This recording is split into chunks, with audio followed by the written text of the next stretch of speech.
Pessoal, bom dia a todos. Obrigado por todos estarem aqui presentes conosco. Todos me escutam bem? Estão me ouvindo? Tudo tranquilo com som?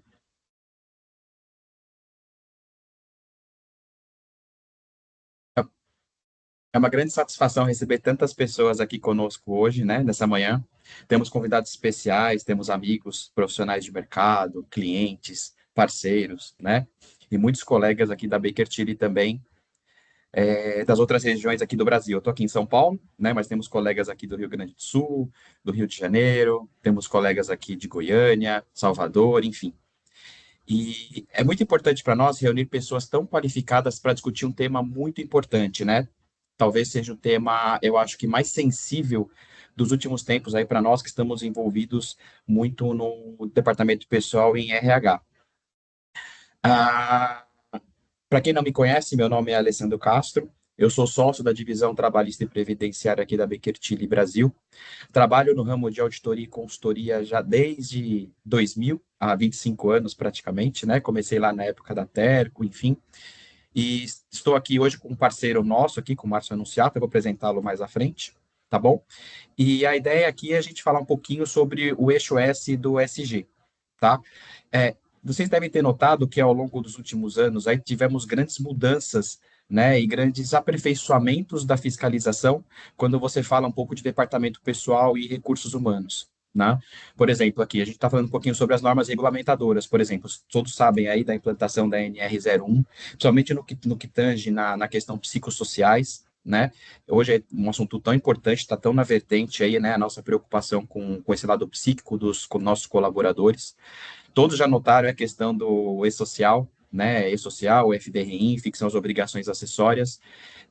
A gente vive hoje não, desde a implantação, né? A gente vive num grande Big Brother, ou seja, tudo que a gente movimenta nessas determinadas obrigações acessórias, elas online já estão aí presentes para o auditor fiscal, para fiscalização, seja para discutir qualquer tema específico, seja para enviar autos de infração eletrônicos, né? Então, é um tema que está muito na vertente aí também da gente, né? Os cruzamentos eletrônicos de dados governamentais, e eles acabam saindo um pouco já da questão operacional, e eles para entrar muito mais na questão organizacional, né? Sai do dia a dia ali para ser uma questão mais de cultura da empresa.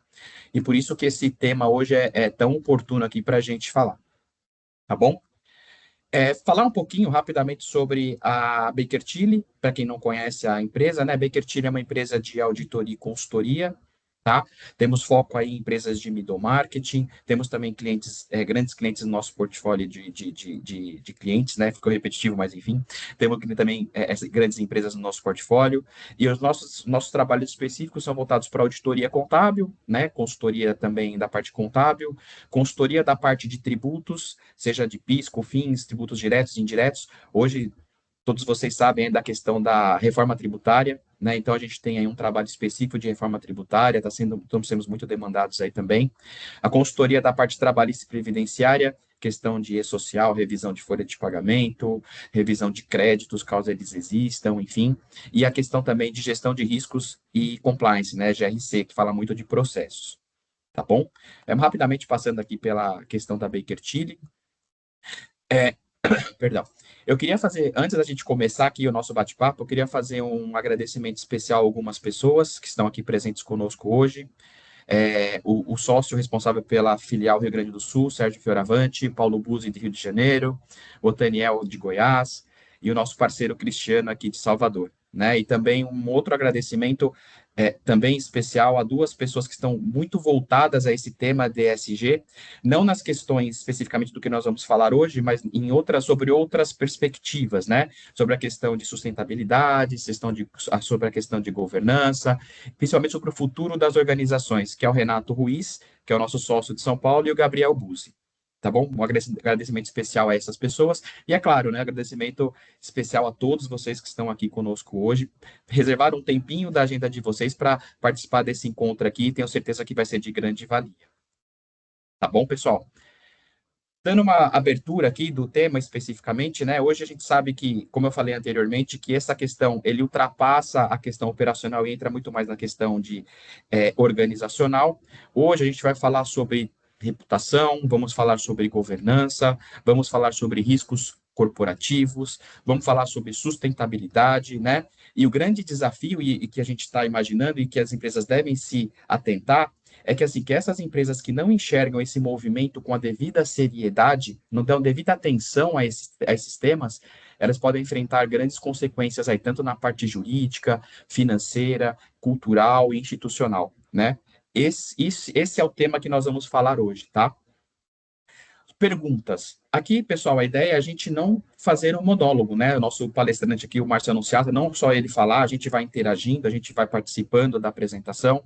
Vocês podem notar que no lado da minha proteção de tela tem um QR Code, tá? Esse QR Code é só vocês apontarem a câmera do celular para eles, para esse QR Code, que ele vai diretamente para o meu WhatsApp. Eu vou trabalhar aqui como, vou auxiliar o Márcio Anunciato aqui na questão também de perguntas. Então, as perguntas vão direto para o meu WhatsApp e eles ficam registrados e eu vou colocando aqui conforme vai passando os temas, tá? E também a gente. Então, essas perguntas podem ser feitas no decorrer do nosso webinar, como também podem ser feitas no final. Vamos ter um espaço reservado só para perguntas, questionamentos, e a gente vai responder na medida do possível. Tá bom? Falar um pouquinho sobre o nosso palestrante, Márcio Anunciato, né? O Márcio Anunciato é um amigo, ele é um parceiro de trabalho, né? Ele trabalha comigo há pelo menos 25 anos, né, Márcio? Já Quase nos isso, né? conhecemos. Exato, de 25 anos juntos de trabalho. Não aceitando a nossa idade aqui, não quer dizer que a gente seja velho, a gente seja só experiente, né? Mas o Márcio Anunciato é um profundo conhecedor do tema, ele é um consultor especializado em compliance digital, compliance trabalhista, questões de segurança e saúde do trabalho, ESG. O cara é uma máquina, ele é professor de MBA, né, palestrante e auditor líder de ESG, tem uma vasta experiência em adequação regulatória, gestão de riscos e impactos empresariais, enfim.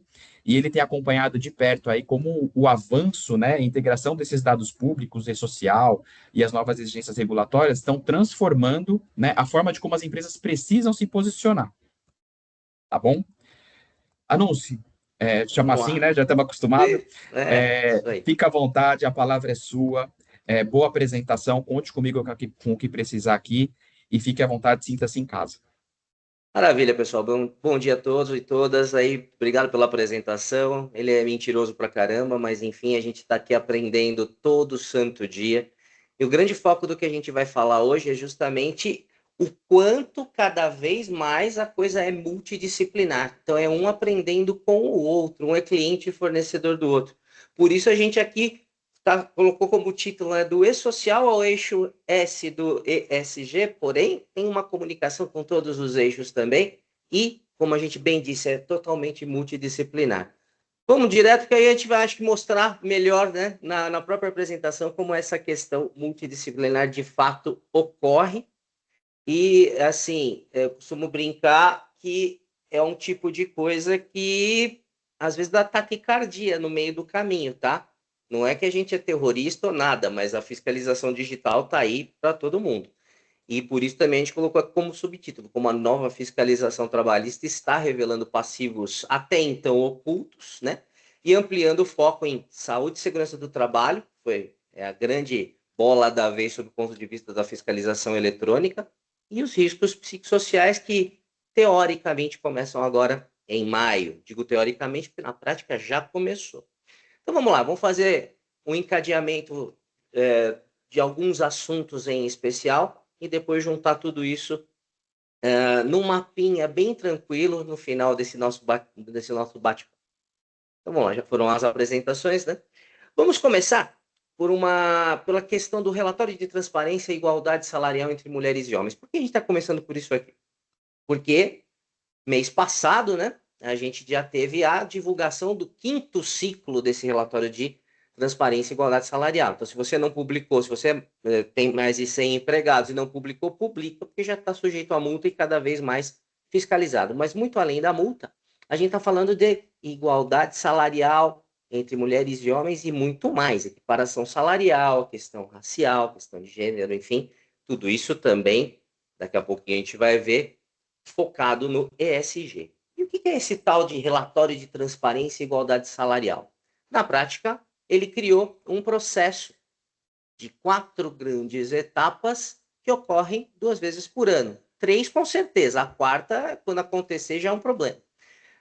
Então, na prática, o que acontece? De maneira, entre aspas, invisível, a gente manda no e-social, naturalmente, todo mês, né, todo dia, na verdade, entre outras informações, o salário, a média de remuneração, o CBO, sexo, idade, entre outras informações. Todos os meses de fevereiro e agosto, opa, não é março e setembro, não, fevereiro e agosto, um mês antes, né? A gente tem que entrar lá no portal Emprega Brasil e responder uma série de questões que não estão no e-social. Se a gente tem plano de cargo de salário, se a gente tem incentivo à contratação de mulheres, se temos mulheres em cargo de chefia, entre outras situações, que é a tal da declaração de igualdade salarial. O Ministério do Trabalho combina essas duas informações e emite para nós, né, a gente que tem que fazer, ele que faz para a gente, em função de todas essas informações, o relatório de transparência. Então, ela é uma combinação de 3 grandes etapas: e-social mais a declaração. Ele combinou numa forma de divulgação, observando a LGPD, daqui a pouco a gente vai falar, né, com dados anonimizados, você não consegue identificar quem ganha quanto nem por quê. E todo mês aí sim, março e setembro, um mês depois da declaração de igualdade, ele elabora e divulga lá no site do chama PETEC, né, que é a divulgação das estatísticas do trabalho, algo assim, o relatório de transparência. O empregador tem que ir lá, baixar esse relatório e dar publicidade. A publicidade geralmente é no site da empresa, mas ele fala em redes sociais, o bom e velho quadro de avisos, enfim, tem que deixar público. Muito bem, essa é a obrigação de deixar público. A partir daí, todo mundo pode olhar e fazer o que quiser com essa informação. E o próprio Ministério do Trabalho vem acompanhando isso e pode entender que existe a necessidade de atuar junto às empresas, propondo um plano de ação para mitigação da desigualdade. Entendam propor meio que impor, na verdade, né? Porque aqui, quando eu entrar na fase 4, você tem o quê? Olha, eu preciso que eu monte um plano de mitigação indicando claramente quais são as medidas e prioridades dessas mitigações, quais são as metas, os prazos, a aferição de resultados, planejamento e cronograma dessas ações, avaliação semestral se está funcionando, se não está funcionando, e implementação de programas de capacitação para divulgar toda essa necessidade de transparência e igualdade salarial na empresa como um todo. O grande problema é que quando entrar essa fase 4 em ação, e isso depende do Ministério do Trabalho, né, nas suas ações de fiscalização, a empresa vai ter 90 dias para, após a notificação, agir, ou seja, vai ter que correr que nem doido nesse sentido.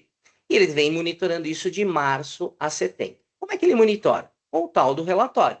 Então, aqui peguei o primeiro ciclo, ele vai mudando de cor, mas na essência é a mesma coisa. Como é que a gente tem que tomar um certo cuidado e analisar esse relatório? Então, por exemplo, é um relatório real aqui, de um cliente que nós acompanhamos. Logo que saiu, a primeira coisa que ele falou para mim, falou o seguinte: bom, de onde vêm essas informações? Bom, toda essa parte aqui à esquerda e esse quadrante aqui à direita vem do e-social. E todas essas partes, esse último quadrante aqui vem da declaração de igualdade salarial, porque é um complemento, não são dados que não estão lá no e-social. Então, por exemplo, aqui ele pergunta se você tem plano de cargo de salário, se tem cumprimento de metas de produção, disponibilidade para horas extras e reuniões com clientes, etc. Maravilha. Numa primeira análise, ele bateu o olho aqui e viu o seguinte: bom, razão entre mulheres e homens, salário contratual mediano de 2022, então salário contratual. O que está dizendo aqui? Que as mulheres ganham 106,1% do salário dos homens. Pô, primeira visão aqui, estou tranquilo na foto, estou bonitão. Estou tão bonito que até na remuneração média, quando a gente inclui horas extras, etc., as mulheres ganham 99,7% do valor dos homens, praticamente igual. Só que o diabo mora sempre nos detalhes. Vamos tirar esse assunto daqui e vamos começar a olhar os grandes grupos. E o que são esses grandes grupos? A partir do CBO, Classificação Brasileira de Ocupações, né, a gente divide entre subgrupos de dirigentes e gerentes, profissionais de ocupações de nível superior, técnicos de nível médio, trabalhadores de serviços administrativos, trabalhadores em atividades operacionais. E aí eu destaquei aqui para vocês técnicos de nível médio e serviços administrativos. Vamos ficar só no técnico de nível médio aqui. Então, o que é essa faixinha aqui roxa mais clarinha? é a remuneração média de trabalhadores técnicos de nível médio. O que ela está dizendo para a gente aqui? Que neste grande grupo, as mulheres ganham 71,1% da remuneração média dos homens. Quando vai para o salário contratual médio, aí o fixo piora. As mulheres ganham 64,6%. Pode acreditar, está pequenininho aqui, mas é isso que a gente está dizendo aqui. Depois a gente vai disponibilizar a apresentação. Então, veja, tudo bem, num contexto geral está igual, porém você tem aqui um ponto de atenção, principalmente em técnicos de nível médio e técnicos de serviços administrativos. Só que ele traz mais algumas informações aqui.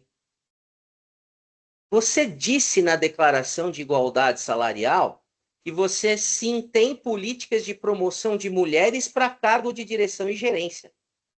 Porém, ele já viu no E-Social que nem dirigente e gerente você tem na tua folha de pagamento. Atirou no que viu, acertou no que não viu, entre aspas. É um indício, aqui eu conto para vocês, a famosa assim, todos os dirigentes e gerentes aqui nesta empresa são os famosos PJs. Será que tem vínculo? Será que não tem vínculo? Vamos investigar? Seja como for, você contou que tem política de promoção de mulheres para cargos de direção e gerência, mas nem mulheres, nem homens você tem em número suficiente para comparação de dirigentes e gerentes. Então, cuidado ao responder isso aqui. O que mais que ele está dizendo? Ah, legal, você está falando que está bonito na foto, só que só tem 11,6% de mulheres no seu quadro total. Fora isso, você tem, olhando para a questão de etnia e raça, 0,6% das mulheres são negras e mesmo os homens só 24%. E você não está nem aí para fazer nenhum tipo de política para mexer com isso, porque na hora que você preencheu aqui a declaração de igualdade salarial, você disse que não tem, na verdade, política de contratação de mulheres negras com deficiência, situação de violência, etc, etc. Então veja que no mesmo relatório eu estou me contradizendo. Então tem que ter um certo cuidado. E quando eu digo aqui CBO, será que o seu CBO está adequado? Então CBO virou um código cada vez mais estratégico, ok? Maravilha, só que eu disse para vocês, já está no 5º ciclo. Essa mesma empresa, pelo menos, ela foi coerente na sequência e mostrou algum nível de melhoria. Então aqui vamos olhar só em termos de proporção, né? Mulheres 11,6, 88,4 de homens. No 2º ciclo já melhorou, já foi para 15,4. Mas continua, sem dirigentes e gerentes, ainda dizendo que você tem uma política para a contratação de mulheres em dirigentes e gerentes. 3º ciclo, melhorou de 11 para 15, 15 para 18, mas continuou com o problema aqui de dirigentes, a proporção aqui também de etnia e raça. E no 4º ciclo, ok, foi para 20%. Mas continuou com os mesmos problemas. Ou seja, pelo menos você foi coerente, né? Continuou incoerente na coerência, mas aumentou aqui a proporção. O que isso acontece? Olhando para essas situações, se eu olhar pura e simplesmente a questão de paridade, de aumento da participação das mulheres no quadro de funcionários, está melhorando. Ninguém espera um milagre da noite para o dia, mas espera um plano de ação disso e de alguma maneira, pelo menos de forma quantitativa, isso vem acontecendo. Porém, essas outras incoerências são motivo de atenção, ok? Vamos ver, então, como é que a fiscalização está funcionando? Hoje a gente tem o domicílio eletrônico trabalhista. Na Receita Federal a gente já tinha a caixa postal do ECAP. Agora, já há algum tempinho, a gente tem o domicílio eletrônico trabalhista, onde o fiscal não precisa nem sair de casa. Ele está cruzando todos esses dados. Social, REINF, DCTF Web, SPED, etc. E se comunicando eletronicamente com as empresas. Num primeiro momento, e isso é positivo, a ação da fiscalização tem sido muito mais na comunicação, na orientação. Vamos ver um exemplo aqui, ó. Caixa postal, chegou uma mensagem. Então, esta empresa aqui recebeu uma mensagem super cordial, ó, cumprimentando-o cordialmente, né? A gente viu lá, ó, que possivelmente esta empresa não emitiu o 2º relatório de transparência salarial e disponibilizado em setembro de 2024. Estamos em 2026, eu já estou falando aqui de uma notificação no 2º ciclo. Na boa, gente, português claro, aqui é o seguinte, quem faz o relatório de transparência não é o próprio Ministério do Trabalho? Você não tem o controle de logs, ou seja, vai lá e baixa o relatório, ela está sendo super gentil, dizendo assim, possivelmente essa empresa não emitiu. Falar, eu sei que você não emitiu. Vai lá e emita, por favor, tá aqui o cronograma. Não estou te multando, não estou te notificando, não estou nada. Só estou te avisando. Para bom entendedor, ó, eu estou vendo, tá? Então, começa efetivamente nesse sentido. Agora, eu estou vendo, tá? Você não tem nenhuma ação, não vai ser mais caixa postal. Vai ser notificação, vai ser livro de inspeção eletrônica, ok? Então, só um alerta nesse sentido, porque assim como essa questão de notificação do relatório de igualdade, temos tido notificações sobre jornada, volume de horas extras, entre outras coisas. Notificações, estou usando o termo errado, perdão, caixa postal, alerta. Muito bem, isso gera penalidades. Vamos voltar especificamente no relatório de igualdade. A principal delas, se você não baixou nem publicou o relatório, você já está sujeito a 3% da sua folha de pagamento a título de multa limitada a 100 salários mínimos. 2 vezes por ano, você tem 2 relatórios por ano. A gente está falando aqui de pelo menos R$ 160 mil a cada ciclo. Só por não ter publicado, mas ao publicar, você permite todo o resto de verificação. Então, se for identificado com base no artigo 461 da CLT, alterado por essa lei da própria igualdade, que é essa de 2023, discriminação por motivo de sexo, raça, etnia, origem e idade, cujos percentuais estão ali no relatório, não dá para dizer que você tem discriminação, mas você já dá um alerta. Tem risco aqui de pagamento de diferença salarial, ação de indenização por danos morais e multa de 10 vezes o salário do novo, no valor do novo salário devido ao empregador ou empregado discriminado. Entre outras questões, e aqui a gente já entra até em legislações do século passado, eu vou passar rapidamente aqui, mas que dão até situações de detenção de 1 a 2 anos para o responsável da empresa, dentro da linha de discriminação ou problemas relacionados aí à questão da contratação de mulheres. Então, ó, exigência de teste, exame, perícia, laudo, atestado, declaração ou qualquer outro procedimento relativo à esterilização ou estado de gravidez. É a lei de 95 que continua vigorando. E lembra que eu falei das questões do e-social, do CBO, da correlação lá? Se você não lança as informações corretas no e-social, você está sujeito a uma multa variável de 443 a 44 mil nos valores dessa portaria. Não quer dizer que será, mas está tudo previsto. Então a gente tem que tomar um certo cuidado aí com a consistência daquilo que a gente faz. Porque existe um ledo engano que, mandei o e-social, passou na validação, não acusou erro nenhum, eu estou bonito. Não é bem assim. Se você mandar que salário não tem incidência de INSS, fundo de garantia e imposto de renda, porque existem os códigos de não incidência, ele vai aceitar. Só que na pós-validação ele vai te mandar na caixa postal um encaminhamento para o psiquiatra, porque quando já se viu que salário não tem tributação, né? E uma notificação, obviamente, um levantamento de débito. Ok? Então, cuidado com essa ideia de que mandou no social, passou, tô bonito, porque não é bem assim. E a Justiça do Trabalho já está atuando também nessa questão da igualdade salarial. Então, por exemplo, aqui uma notícia de jornal, aqui de novembro de 2024, né, onde a empresa deve pagar R$ 120 mil por desigualdade salarial de gestora. Então, o que a gente tem aqui? Uma gestora que, ao assumir a função, o salário era menor do que ex-funcionários do mesmo posto. Saiu em licença maternidade. Após retornar, foi transferida sem aviso, sem justificativa para um novo, né, e o cargo foi ocupado por um novo contratado com salário superior ao dela. Isso gerou, né, ela alegou, né, dentro das argumentações na Justiça do Trabalho, desgaste psicoemocional. Né? A empresa negou discriminação de gênero e falou que tinha uma maior experiência e formação acadêmica de outros empregados em relação a ela. Só que a juíza entendeu que seria insuficiente essas alegações e que deveria ter demonstrado quais eram as exigências necessárias para cada faixa. Se há diferença de perfeição técnica entre os COOs, ou ambos possuíam as mesmas atribuições e responsabilidades. Logo, não ficou dúvida durante o processo de que sim, houve discriminação. Então, independente da multa, independente da caixa postal, a Justiça do Trabalho já olha isso com certo rigor. Né? Então, no caso, além da grana, que foi pesada, considerando um único caso, a gente já começa a entrar aqui um pouquinho na esfera ESG, danos à reputação, no eixo social, na questão de igualdade. Então, além disso, você tem um dano reputacional que às vezes é muito maior do que a própria indenização que você está pagando. Continuando, a gente falou de... Anúncio, posso Oi, fazer uma diga pausa, lá. uma pergunta rápida aqui? Opa, claro, vamos lá. A Lei 14.611, ela é de 2023, né? Ou Isso. seja, já tem um tempinho, né? Quase 3 anos aí, ou praticamente 3 anos da sua existência. Sim. O que você, pelo que você acompanha no mercado, pela sua experiência, você acha que as empresas já deram a devida atenção ou já entenderam o jogo que é a divulgação e a emissão do relatório de transparência salarial?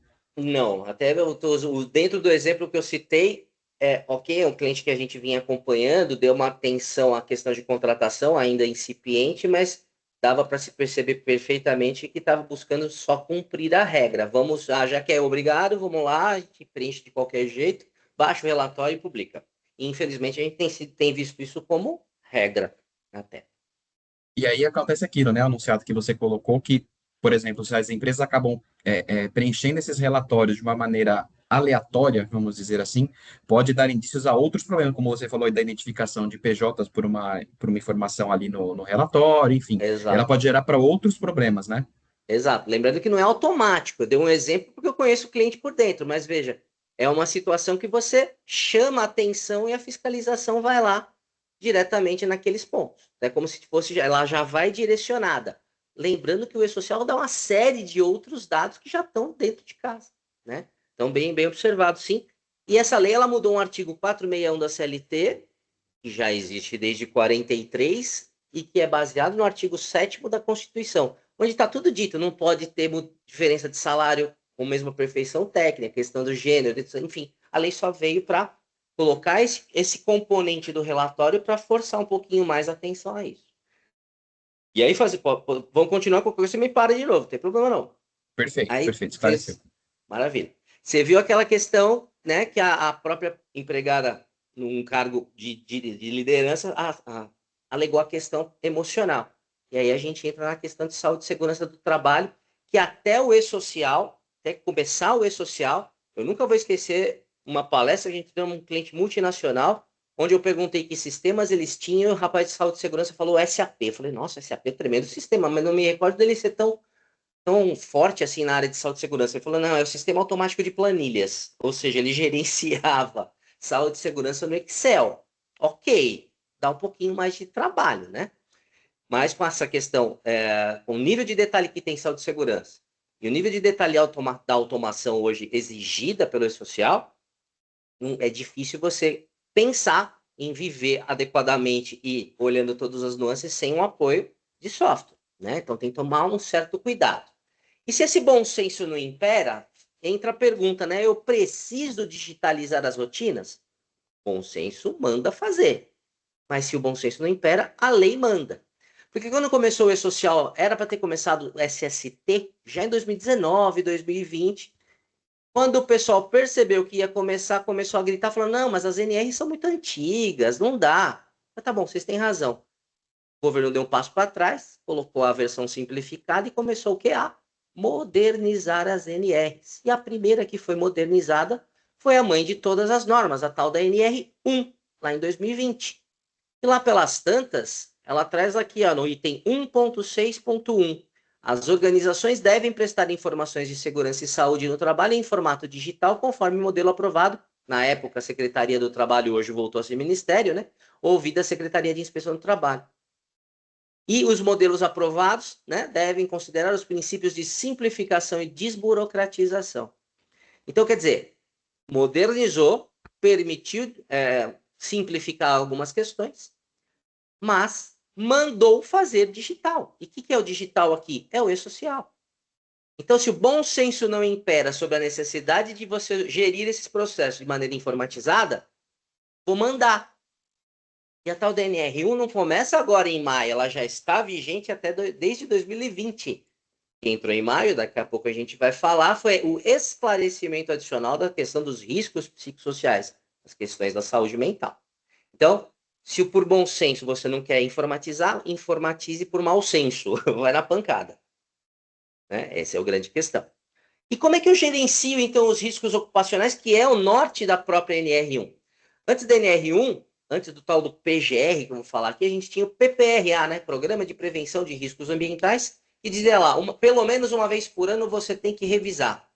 O que a gente tem agora? Primeiro, essa redação nova da NR1, né, desde quando ela foi publicada, ela determina que as organizações devem implementar por estabelecimento o gerenciamento de riscos ocupacionais em suas atividades. E esse GRO deve constituir um programa de gerenciamento de riscos, o PGR, que está longe de ser o PPRA transformado em PGR. Ele é muito além, é um programa de gestão. Quando eu digo que a NR1 é a mãe de todas as normas, que são 38, salvo engano, a gente tem o quê? Ele deve contemplar ou estar integrado com planos, programas e outros documentos previstos na legislação de segurança e saúde do trabalho, de modo a evitar os riscos ocupacionais que possam ser originados no trabalho. Então, saúde e segurança do trabalho existe como premissa básica. Não exponha seus trabalhadores a risco. Ponto.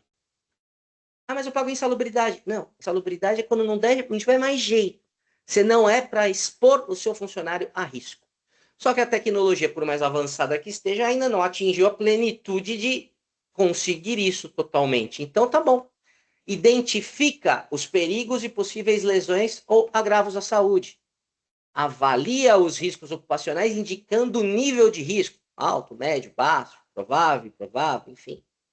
Classifica esses riscos ocupacionais para determinar a necessidade de adoção de medidas de proteção, de prevenção, melhor dizendo. Deixa para sempre na prevenção. Implementar medidas de prevenção de acordo com a classificação de risco e na ordem de prioridade estabelecida. Então, quais são meus riscos? O que eu vou fazer? O que eu vou fazer primeiro? De acordo com a gravidade do risco. E segue, né? Então, e acompanha e controla os riscos ocupacionais. Logo, o PGR tem que ter, no mínimo, os seguintes documentos: inventário de risco e plano de ação. Você vai na NR1, você não tem um modelo de PGR. Porque, na prática, ele instituiu um modelo de gestão de projetos contínuos de saúde e segurança com vistas à prevenção. Então, quando é que eu tenho que renovar o PGR?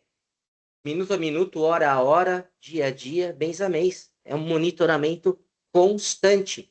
Adotei uma premissa para diminuir acidente, não diminuiu, volta e muda a premissa. Mede de novo. Então, é um processo contínuo de gestão. Okay? É isso que a NR1 implementou para todos os riscos, inclusive os psicossociais. Só que o pessoal não entendeu bem, então mudou a legislação, né? Colocaram uma adequação na redação para ficar bem claro isso. Só que a fiscalização já vem atuando de maneira bem pesada, inclusive sob o ponto de vista das decisões judiciais. Então, olhando aqui no aspecto tributário de saúde e segurança, essa notificação vem acontecendo com frequência. Por quê? O Supremo Tribunal Federal, lá em 2014, ele definiu o seguinte, que quando o funcionário está exposto ao ruído acima de 85 decibéis, os níveis de exposição normalizada, enfim, mesmo que forneça o EPI eficaz sob o ponto de vista da NR15, insalubridade, que é a lei trabalhista, a lei previdenciária, neste caso é totalmente distinta, né? Ela determina o seguinte: mesmo com o EPI, o entendimento do Supremo foi dizer o seguinte: está acima de 85 decibéis, o EPI não serve para porcaria nenhuma, dá direito à aposentadoria especial. E você informa isso no evento S2240 do E-Social, dizendo tem ruído acima de 85 decibéis. Só que para recolher o financiamento, né, o valor do financiamento da aposentadoria especial, que no caso do ruído aumenta em 6% a contribuição previdenciária de quem está exposto acima desse limite, você tem que dar uma flegada lá no S1200 dizendo recolha mais 6%. O que tem acontecido muito? SST informa no S2240 que existe o ruído acima de 85 decibéis, mas não avisa o RH que não flega lá o negocinho no 1200 e não recolhe. O que a Receita faz? O Supremo Tribunal Federal definiu desta maneira, está aqui. E ó, aquela história que espera 5 anos para mandar uma notificação, esquece, ó. Já está pedindo de janeiro de 2020 a dezembro de 22. E isso aqui já tem mais de um ano, pelo menos. Mas está sendo legal. Fala o seguinte, olha, tem isso aqui. Você tem 30 dias para regularizar e fingir que eu não te mandei nada. Então, você tem multa de 20%, como se tivesse um recolhimento padrão. Se não, eu abro efetivamente uma ação fiscal e eu vou te cobrar de 75% a 225% de multa, a depender dos agravantes e atenuantes que eu achar. Isso já está acontecendo, é um ato, né, um auto de infração padrão. Cuidado com isso relacionado à saúde e segurança. E os tais fatores de riscos psicossociais? Primeiro, por definição, são os aspectos das condições de trabalho e da organização que podem afetar negativamente a saúde psicológica e física dos trabalhadores. Eles são relacionados à forma como o trabalho é estruturado, às relações interpessoais no ambiente laboral e às exigências emocionais da função. E os principais fatores de riscos, né, que a gente ouve popularmente aí são os de carga de trabalho excessiva ou insuficiente. Então, excesso de tarefas ou até monotonia pode causar estresse e desmotivação. Falta de controle sobre o próprio trabalho, pouca autonomia para tomar decisões pode gerar frustração. Exigências emocionais elevadas, então lidar com clientes difíceis, situações emocionalmente intensas. Falta de suporte organizacional, ausência de apoio de chefes e colegas. Ambiguidade e conflito de papel, então falta de clareza sobre as funções e responsabilidades. Insegurança no emprego por medo de demissão ou aumento, que pode aumentar o estresse, né? Assédio moral e violência do trabalho, até por isso que a CIPA agora é CIPA-A, né? Missão Interna de Prevenção de Acidentes e Assédio, né? Exposição a comportamentos abusivos ou agressivos. E esses fatores podem contribuir para doenças como a síndrome do burnout, transtornos de ansiedade e depressão, além de impactar a produtividade e o clima organizacional. E isso é no mundo. No Brasil, mais ainda, como as estatísticas estão cada vez maiores, tanto olhando para o E-Social, quanto no Ministério da Saúde, por isso que os fatores psicossociais vieram, né? A exigência ficou mais clara na NR1 e começando agora, em maio, o processo de fiscalização, um ano depois da postergação, que na verdade já vem de longa data. Então, o primeiro passo que você tem que fazer é diagnosticar. Então, eu vou aqui pegar um exemplo de um cliente também que já fez o diagnóstico. Então, dentre as outras questões, existem metodologias, existe a ISO 45003, então, existe ciência no processo, não é achômetro, né? Então, aqui um exemplo de um cliente que é uma indústria, ele identificou que, por exemplo, 19% dos profissionais alegam a existência de conflito entre colegas. 12% monitoramento excessivo durante as tarefas. 10% estresse. 10% medo de represálias por sugerir mudanças e sugestões.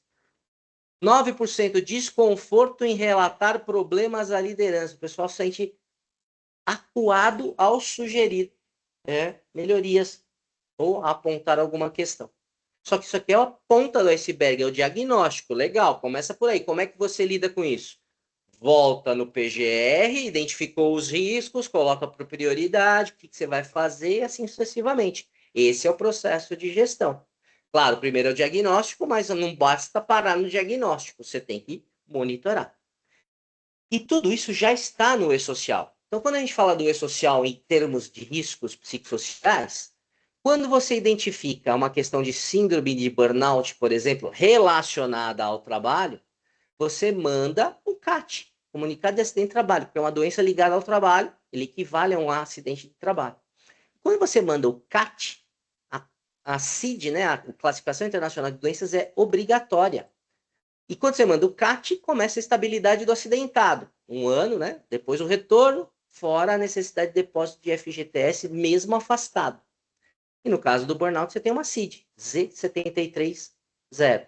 Se mandou o CAT com síndrome de burnout, você tem que mandar o afastamento temporário, indicando acidente ou doença do trabalho, código 1 da tabela 18 do E-Social, ou seja, já está no E-Social. Inclusive, este fato é que está fomentando as estatísticas para que a gente implemente efetivamente essa necessidade de acompanhamento da saúde mental.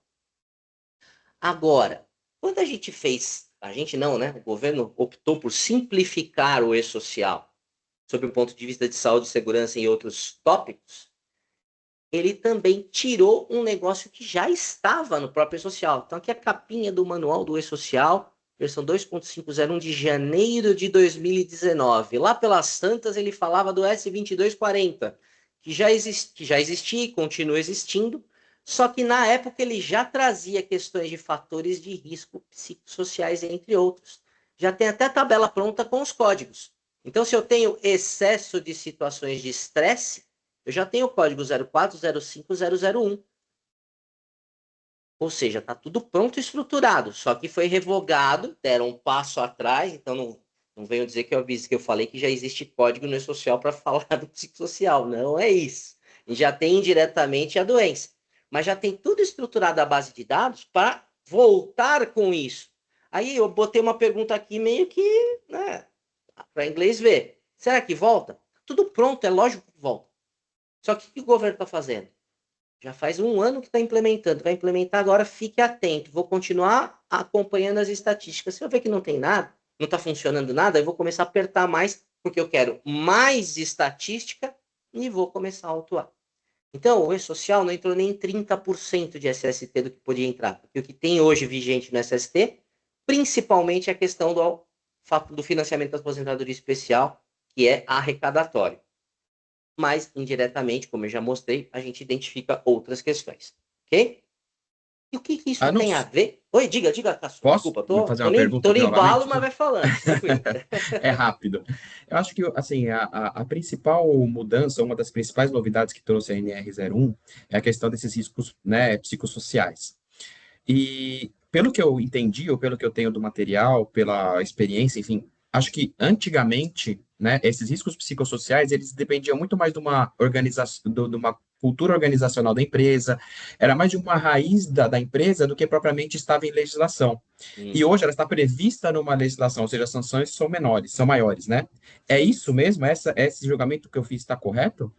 Exatamente. Na verdade, embora, como a gente disse, exista base científica, N metodologias mundiais, eu exemplifiquei a ISO 45003, né, que é uma norma, né, de qualidade no contexto geral, focada nessa questão de saúde e segurança e riscos psicossociais. Embora sempre tenha existido, era pouco praticado. Então, de novo, se não aprende por amor, vai pela dor. Implementa-se na legislação para a coisa começar a acontecer, porque os níveis, principalmente depois da pandemia, são alarmantes. Ah, mas como é que eu diferente, como é que eu vinculo isso ao trabalho ou se isso é um problema da família? Realmente tem esse problema, mas as próprias metodologias, a exemplo da que eu citei, elas estão vinculadas aí, elas existem justamente para que a gente possa fazer essa diferenciação. Eu brinco que isso aqui é papo para muito chopp, né? Ou seja, tem coisa para caramba para a gente falar a respeito, não dá no tempo que a gente tem. Então, eu só estou implementando esse negócio porque, de novo, a questão aqui é social. E por isso que a gente faz o link com a agenda ESG. O compliance trabalhista está 100% vinculado às práticas, à agenda ESG, em especial no S, também no G, mas a gente está focando aqui muito no S. Por quê? De novo, se não vai pelo amor, vai pela dor, né? O Brasil foi um dos primeiros países a aderir ao relatório de a obrigatoriedade, né, do relatório de informações financeiras relacionadas à sustentabilidade emitidas pelo International Sustainability Standards Board. É o tal do IFRS S1 e S2. Né? Então, a CVM definiu o seguinte, que companhias abertas têm a obrigatoriedade da elaboração e divulgação desses relatórios nestes padrões a partir de 1º de janeiro de 2026.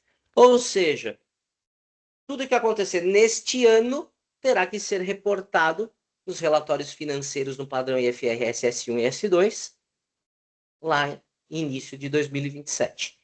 Maiores informações técnicas, aí vamos falar com o nosso time aí de SG lá, né, do Renato, enfim, porque aí é mais específico. Mas o que eu quero dizer? ESG passou de ser pura e simplesmente uma questão de boas práticas, uma questão de captação financeira de fundos verdes, etc e tal, para ser uma obrigatoriedade para as companhias de capital aberto. Porém, outras empresas que não façam parte da bolsa também passarão a divulgar seus relatos em virtude do efeito cascata sobre as boas práticas. O que eu chamo de efeito cascata? Se eu sou uma empresa de capital fechado, prestando serviços para a empresa de capital aberto, eu estou na cadeia de valor dela. Logo, eu impacto as ações SG da companhia de capital aberto que precisa medir e reportar. Logo, ela vai exigir de mim. Né? Então, a empresa de capital aberto tem essa obrigatoriedade de reporte financeiro, cuja tradução para o Brasil do IFRS S1 e S2 virou NBC TDS 1 e 2, Norma Brasileira de Contabilidade 1 e 2. Tradução e implementação. Então, quais são as implicações de não fazer? Fiscais. maior transparência sobre riscos socioambientais com efeitos sobre provisões, tributos e investimentos, e reputacionais, penalização por greenwashing, omissão, valorização em mercados internacionais.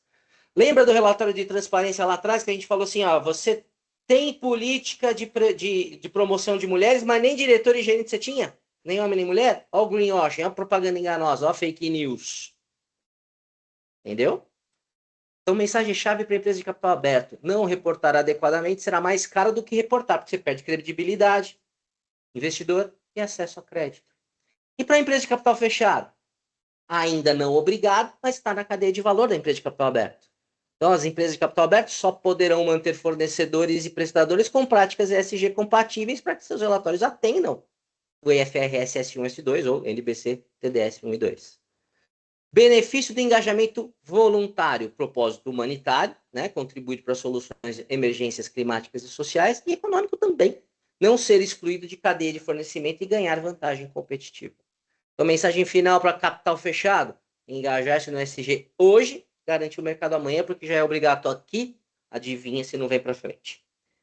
E o que é o tal do efeito cascata? Peguei um cliente aqui meu, que é de capital fechado, mas que presta serviço para empresa de capital aberto.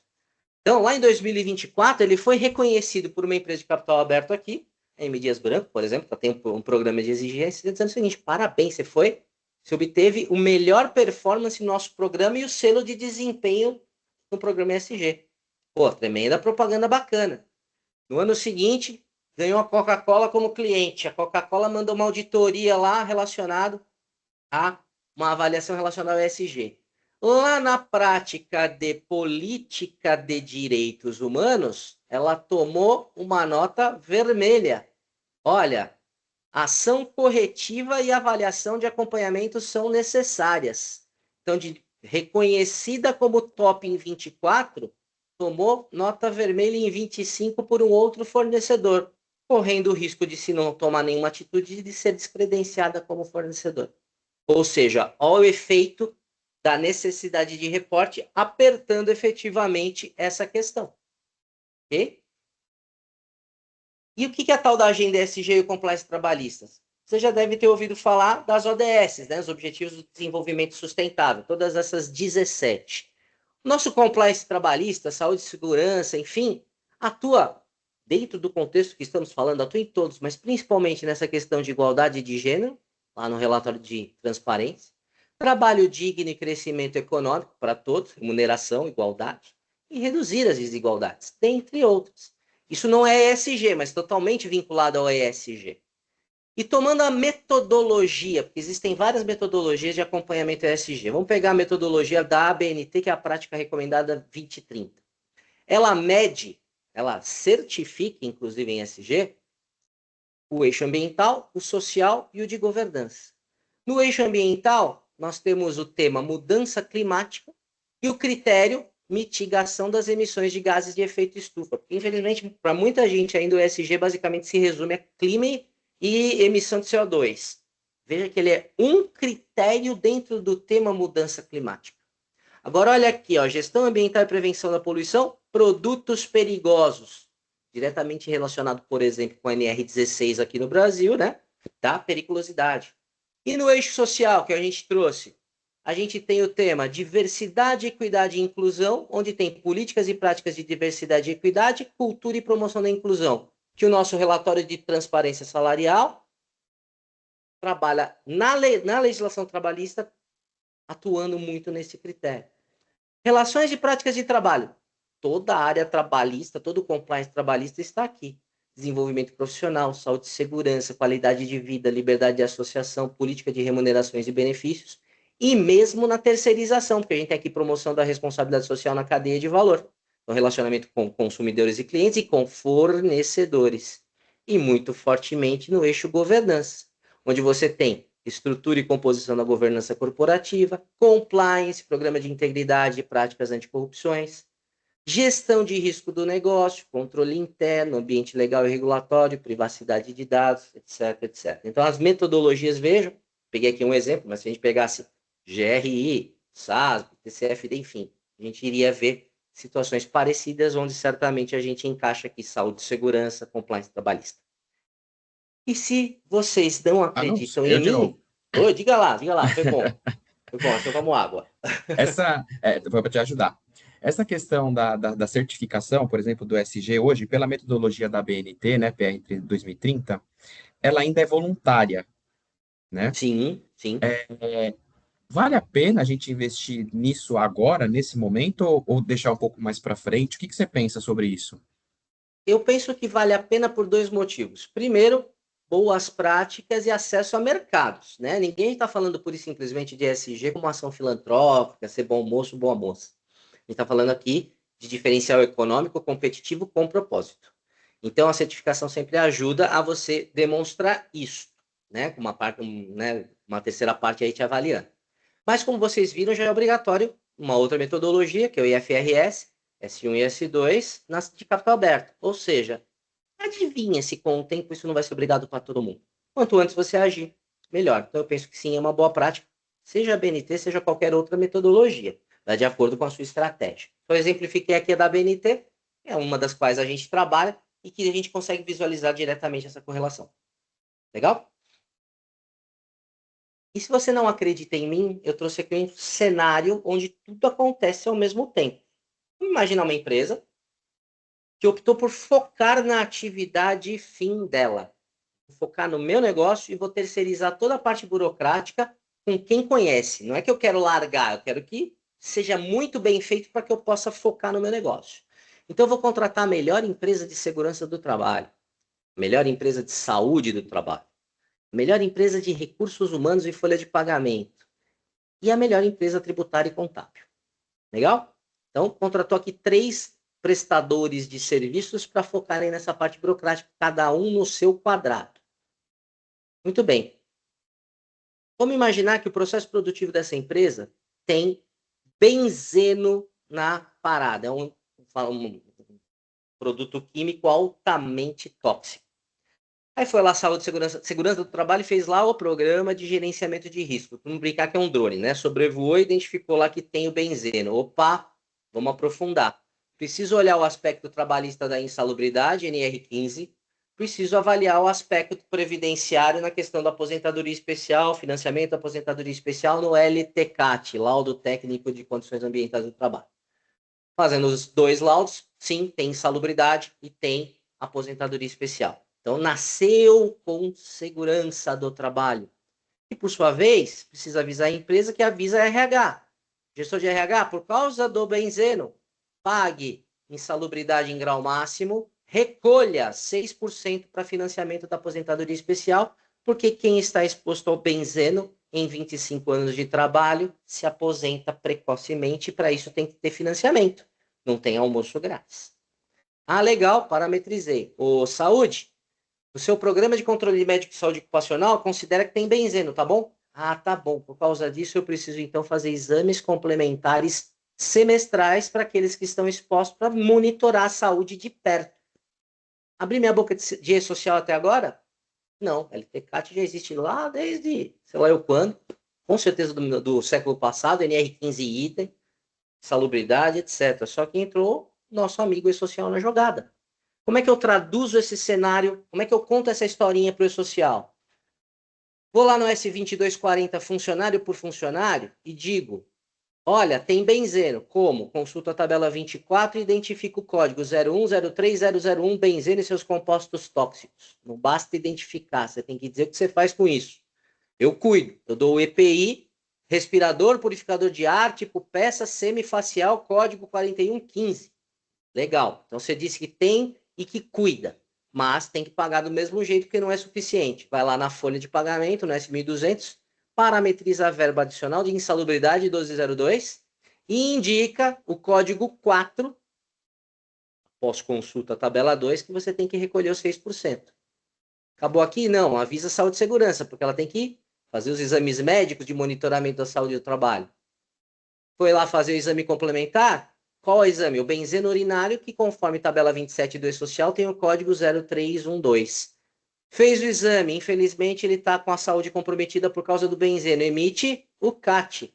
Estabilidade, a partir daqui, avisa o RH para mandar o afastamento temporário, continuar recolhimento de fundo de garantia enquanto está afastado, e também controlar a estabilidade.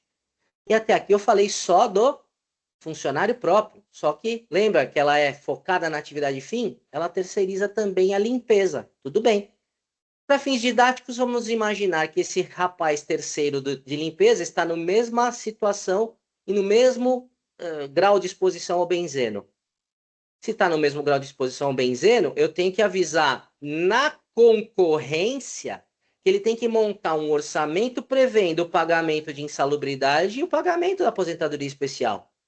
E ainda tenho que avisar que quando ele me mandar a nota fiscal dele, eu não vou reter 11%, eu vou reter 13% por causa da aposentadoria especial. E lá na EFD Reinf ele vai dizer, tá aqui minha nota no meu evento R2020 serviços prestados, e eu vou contar a mesma história no meu evento de serviços tomados. Então note que todo esse cenário acabou impactando na EFD Reinf minha e do fornecedor, no e-social meu e do fornecedor. E também envolveu aqui outras áreas, suprimentos, contratos, etc. Isso significa que você está procurando gerir bem a sua parte de saúde e segurança, que se tiver sucesso, seu FAP reduz, sua contribuição previdenciária reduz. Do contrário, ela pode dobrar. Logo, para que isso faça sentido e funcione, exatamente nesta ordem que eu mostrei, você tem que ter uma comunicação sincronizada e constante entre as empresas. Não tem jeito. E tudo isso é dado o pessoal para lá, dado o pessoal para cá, LGPD na jogada. A empresa é a controladora e os terceiros são operadores, todos corresponsáveis por dados pessoais e sensíveis, que são a base de todo esse cenário que lida com pessoas, que lida com saúde, que lida com reputação e que, por consequência, impacta ESG. Por isso, o nosso bate-papo hoje é do E-Social ao eixo S do ESG, porque a gente tem uma base de dados à disposição da fiscalização e também do mercado como um todo. Legal? Nesse sentido, vocês têm que ter uma questão totalmente multidisciplinar e podemos ajudar vocês nesse diagnóstico rápido com o que a gente está chamando de trilhas de compliance digital trabalhista. Onde, num Antes de você acesso entrar bem nessa rápido... Oi, parte, diga lá, perdão, perdão, perdão. eu estou parando por Só para tempo. só para não perder rapidinho. Naquele slide que você colocou, se você puder voltar um minuto naquele slide, Claro. isso, nesse daí, exatamente. A gente nota que, por exemplo, é uma salada de informações, né? A gente tem E-Social, tem FDRINF, a gente tem LGPD, a gente tem NSS, enfim. Como que as empresas, né? Quando você tem uma empresa de grande porte, ok, ela tem departamentos centralizados para cada operação, enfim, você consegue fazer uma conexão. Como é que as empresas de pequeno e médio porte conseguem fazer essa conexão sem se perder no meio do caminho? Pois é, requer muito conhecimento da legislação, mas também não dá para se alegar desconhecimento da legislação. Então, ela tem que buscar o apoio, seja em terceirização ou seja dentro de casa. Que, obviamente, eu dei o exemplo da terceirização, mas todos esses departamentos podem estar dentro de casa.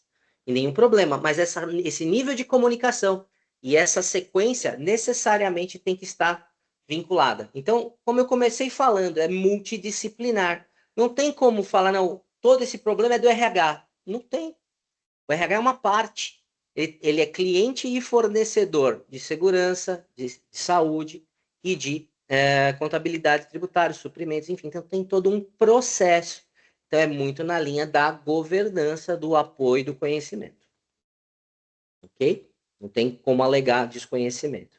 E até por isso, voltando, até desculpem pelo acelerar a conta do tempo, mas é por isso que a gente procurou, vem introduzindo esse processo de uma maneira rápida, afinal de contas, a gente já tem aí às portas das questões dos riscos psicossociais, mas que, como vocês veem, tem toda uma vinculação. A gente preparou um projeto especial aí para clientes, não clientes, enfim, ao mercado, de uma consultoria específica de trilhas de compliance de 90 dias, onde nós e a equipe do cliente vamos olhar 3 grandes trilhas, que é o compliance digital na gestão de cargos e salários, cobrindo aquela questão do relatório de igualdade, da equiparação, da gestão, enfim. A parte de saúde e segurança do trabalho, que envolve tanto a parte interna quanto externa, tanto os funcionários diretos quanto indiretos, e a parte, por consequência disso, da terceirização, onde a gente está utilizando cada vez mais o serviço de limpeza, vigilância, entre outras coisas. essas trilhas preenchidas em conjunto dão um relatório de diagnóstico de cada um desses aspectos e 3 encontros de consultoria virtual nesse sentido, mas nesse tema que a gente está tratando aqui como um webinar, mas tratando especificamente desses temas conforme cada uma das empresas. Então, é um acesso rápido e dá esse diagnóstico para que a gente possa nortear e ter visão deste mapa dentro da nossa realidade e já atuar no plano de ação. Legal? Gente, desculpa, segurei vocês um pouquinho, 4 minutos do time, mas é isto. Fico à disposição aí para dúvidas. Fiquem à vontade aí de colocar no nosso bate-papo. Anúncio, obrigado pela apresentação, obrigado pelo conhecimento que você transmitiu aqui para nós, né? Antes da gente abrir para as perguntas e colocar uma pergunta que já chegou aqui para mim no chat, eu queria pedir um favor para você. Se você pudesse deixar uma mensagem central, né, para todos os participantes que estão aqui, né? Que mensagem você deixaria sobre esse webinar? E a comunicação entre departamentos e a estruturação de processos entre departamentos é tão ou mais importante que informatizar as rotinas. Porque se você pensar por isso simplesmente, não, vou botar o melhor sistema do mercado para operar aqui, entrou vento, sai vento. Então, a comunicação é a mais importante de todas, porque a partir dela você consegue estruturar o teu processo. Porque ele é multidisciplinar, gostemos ou não. Perfeito. E a outra anúncio é o seguinte: que conselho que você daria para um consultor ou para um departamento, enfim, para um profissional de RH, que ele está começando a entender e a mexer com essas regras, com essas conexões agora? Por onde que ele começa? O que você acha? Seja especialista, não tem como ser diferente. Você precisa realmente, a área trabalhista, na verdade, ela é trabalhista, previdenciária, tributária ao mesmo tempo. Seja especialista sim, mas não deixe de olhar o processo e de também se comunicar com as outras áreas, porque são pontos de contato que necessariamente precisam ser vistos por qualquer tipo de profissional, seja ele consultor ou seja ele que lida no dia a dia dentro da empresa ou fora dela na terceirização. Comunicação também acaba no final sendo a mesma situação, além de estudar bastante, porque infelizmente cada vez mais complexo, mas cada vez mais integrado. Perfeito. Anúncio, eu vou colocar uma pergunta aqui que veio da Karine. Ela colocou o seguinte, né? Pensando em ONG, quais são os pontos de atenção que devemos ter? Pensando que eles têm, por exemplo, 30 funcionários, muda muita coisa? Que ponto de atenção que a gente tem que se atentar? Sob o ponto de vista legal, a lei é federal, então independente de você ter 30 funcionários ou 100 mil, a lei acaba sendo a mesma. Claro, com 30 em tese é mais simplificado. Quando a gente falou do relatório de transparência, por exemplo, ele só é exigido de empresas com mais de 100 empregados. Mas a gente está falando do relatório, da divulgação do relatório. A igualdade salarial entre mulheres e homens é a mesma. Sobre a questão dos riscos psicossociais, PGR é obrigatório também, independente da quantidade de funcionários. Então, você precisa minimamente ter um diagnóstico.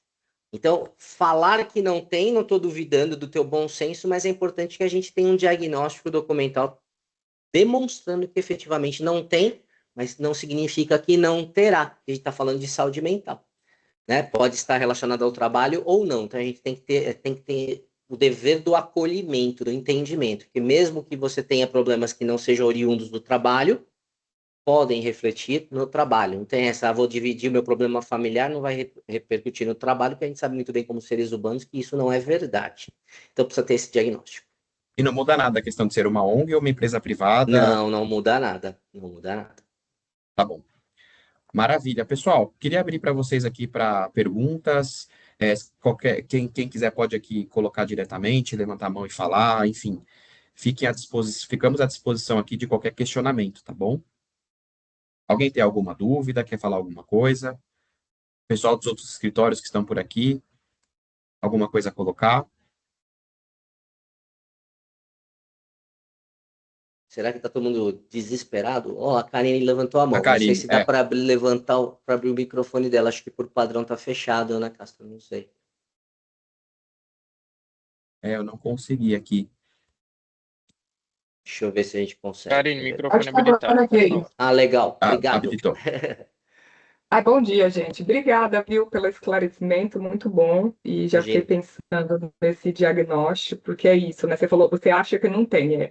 Eu estou falando baseado nos temas que o Márcio trouxe. Uhum, Que eu fico preocupada, que aí eu queria ouvir vocês, é porque é um tipo de coisa que coloca todo mundo no mesmo balaio, né? Então, você pega uma pessoa que tem casos de químico que pode matar e pega outro tipo de organização que é totalmente diferente, coloca tudo no mesmo balaio e avalia da mesma forma. Então, eu não sei como que vocês têm visto essa separação e o quanto que as organizações têm sido acionadas, né? Queria ouvir vocês pensando nesse... E eu falo porque, como eu sou uma ONG que não tem nenhum produto químico aqui dentro, ninguém vai morrer de produto químico, uhum. mas, por outro lado, eu sou uma ONG que gostaria muito de olhar para essa questão social. Então, o que vocês têm visto que faz com que eles diferenciem isso, mesmo na hora de pontuar, né? Uhum.